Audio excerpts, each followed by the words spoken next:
Bugün Ahmet'teyiz. Bildiğiniz üzere 14 Mayıs'ta halk sandık başına gitmişti bir seçim için. Bu seçimin neticesi de şu şekilde olmuştu. %50 artı bir barajı sağlanamadığı için, elde edilemediği için seçim ikinci tura yani 28 Mayıs'a kalmıştı.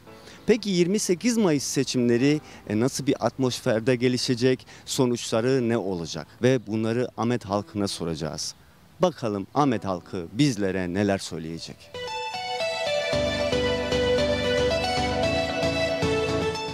Diyarbakır'ın bakış açısı zaten 14 Mayıs'taki tavrını ortaya koydu. Bildiğiniz gibi Kılıçdaroğlu'na %71 oranda bir oy çıktı. Biz yine de kitlenin, halkımızın bu 28 Mayıs'ta bir değişimin, yeniden bir yapılanmanın olması için inşallah temennimiz odur ki halktan büyük bir tepki görür. Bu 21 yıllık iktidar gider, yeniden insanlar gelir. Özellikle bizim gibilerde de siz gençlere umut olur. İktidarın 21 senede verdiği hiçbir şey kalmadı. Tükendi yani.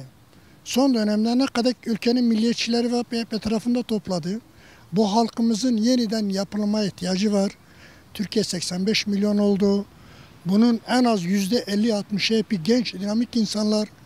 İnsanlar artık umutları kalmadı.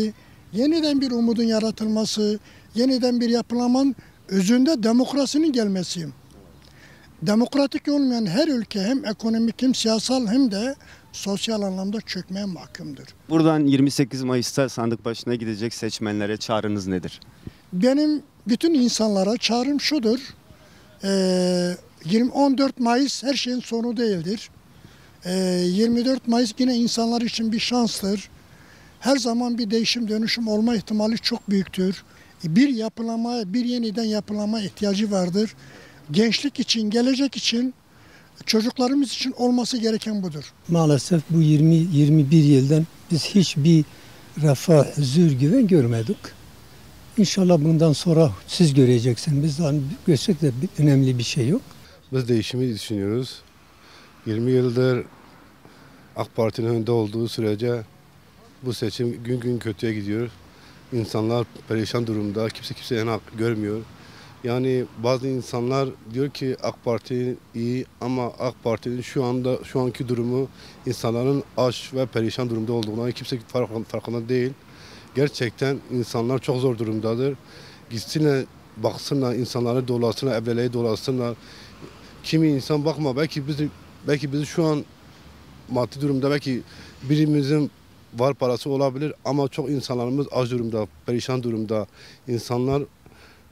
İnsanlar yokluktan perişan durumda. Kimisi var kendini asıyor.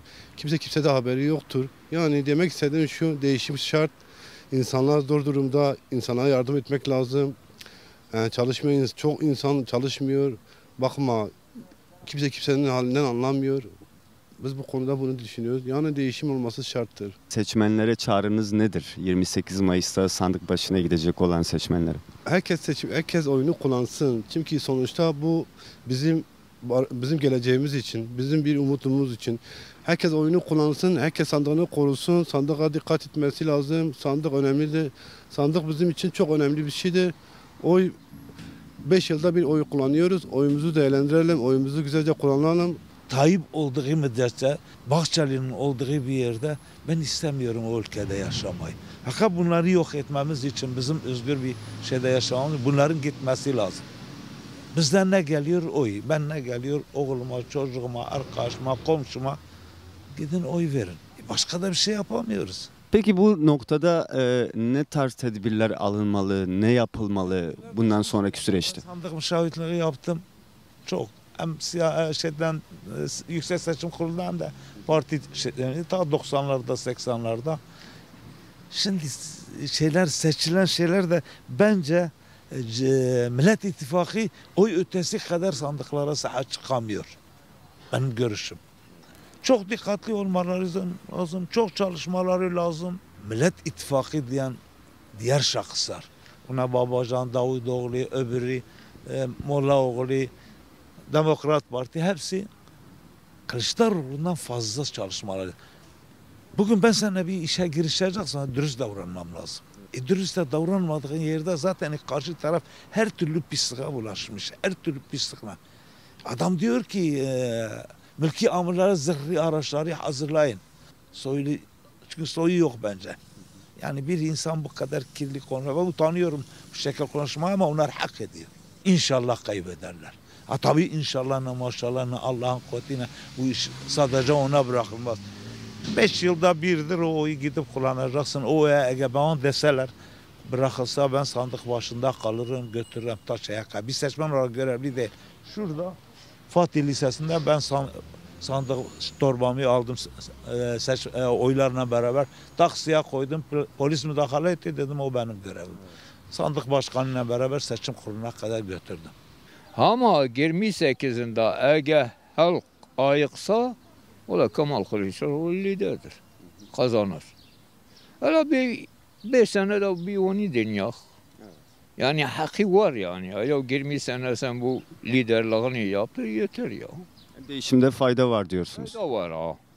Hele sen de bir dinle arkada bir 5 sene bu adam hele nasıl yürütü, nasıl yönetimi, başarılı çıkıyor, başarılı çıkmıyor. Hele sen de onu bir dinle.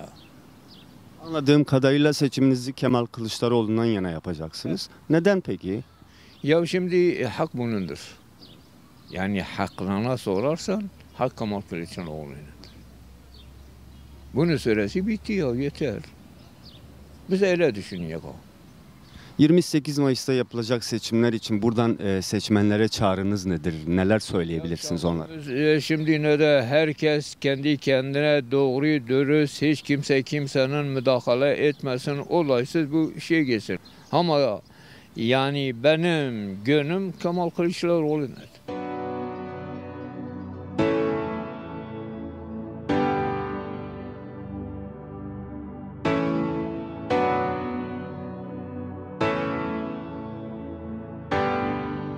Siz bu 28 Mayıs'taki seçimler için neler düşünüyorsunuz? Bu seçimden beklentileriniz neler gençler olarak?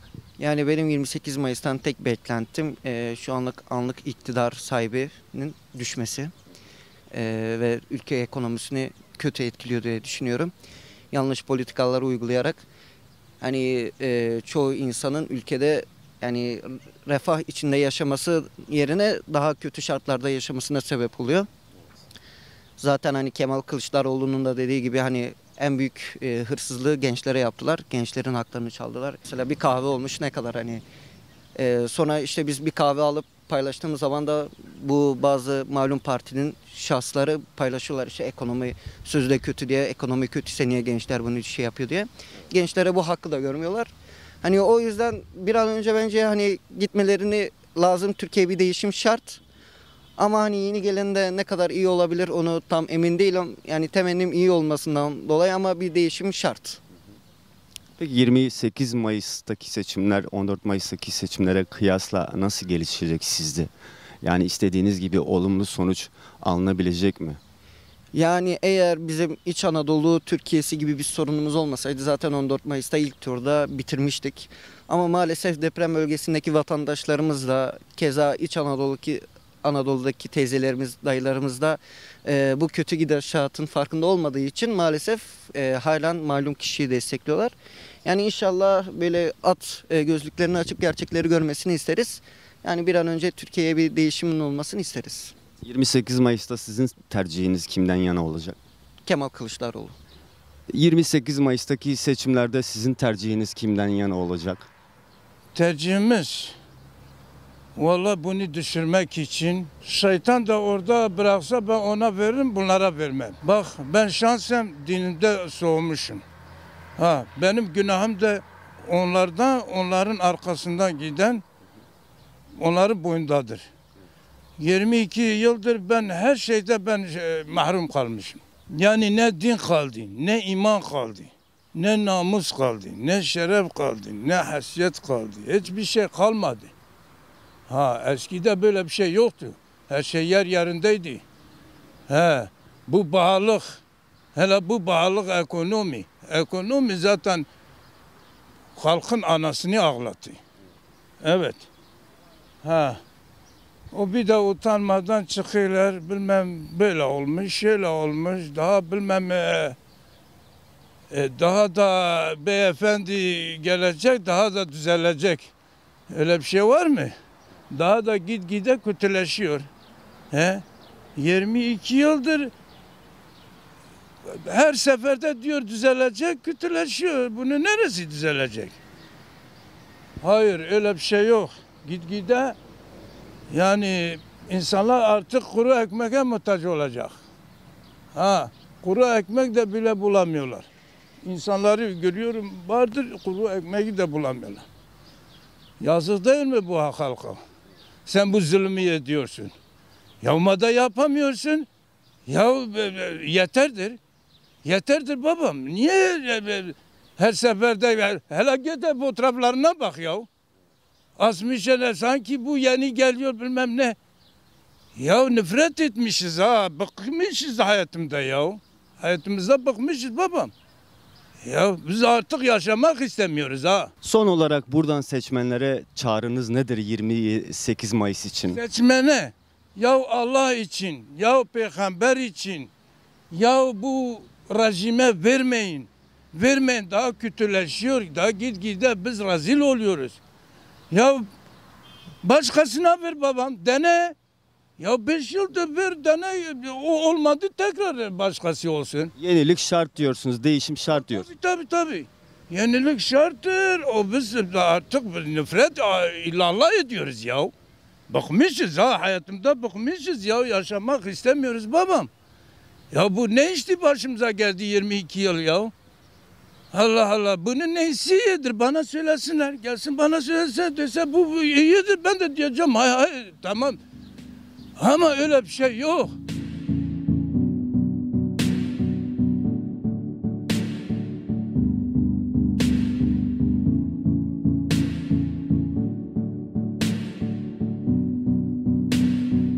Evet değerli izleyiciler, Seçim 23 programında bugün Ahmet'teydik, seçimin nabzını tuttuk. Böylelikle bir Seçim 23 programımızın da sonuna gelmiş bulunduk. Bir sonraki programda görüşmek dileğiyle. Hoşça kalın.